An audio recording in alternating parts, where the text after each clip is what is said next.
उमरेड येथील तहसील कार्यालयाजवळ संविधान चौक येथे वंचित बहुजन आघाडीच्या वतीने कामगार दिन तसेच बुद्ध जयंती उत्साहपूर्ण वातावरणात साजरी करण्यात आली।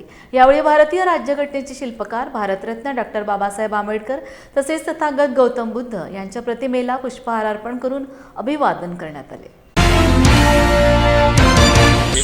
आज 1 मे महाराष्ट्र दिवस, तसेच आज कामगार दिवस आणि आपला सगळ्यांचा आज भारत देशाचा जो महोत्सव व्हायला पाहिजे, बुद्ध जयंती।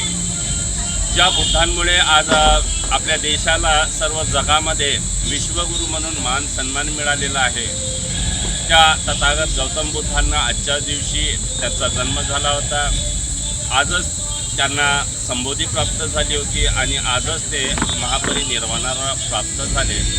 या तीनही महान गोष्टींचा संगम या पौर्णिमेला असतो, म्हणूनच या पौर्णिमेला आपण बुद्ध पौर्णिमा संबोधतो। आणि तथागत गौतम बुद्धांचा जो संदेश आहे तो कुठल्याही एका विशिष्ट जातीकरिता नाही, धर्माकरिता नाही, तर संपूर्ण मानवजातीच्या कल्याणाकरिता आहे।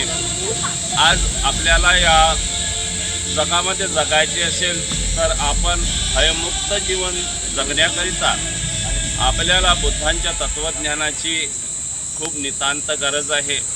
जोपर्यंत आपण बुद्धांच्या तत्वावरती जीवन यापन करणार नाही तोपर्यंत आपण भयमुक्त जीवन जगू शकत नाही। तेव्हा सर्वांना मी आज बुद्ध पौर्णिमेच्या दिवशी असा संदेश देणं चाहतो की सर्वांनी बुद्धांचे विचार हे एका धर्माच्या दृष्टिकोनातून न पाहता एका मानवतेवादी विचाराच्या दृष्टिकोनातून पाहायला पाहिजे आणि त्यांचा आपल्या जीवनामध्ये अंगीकार करायला पाहिजे।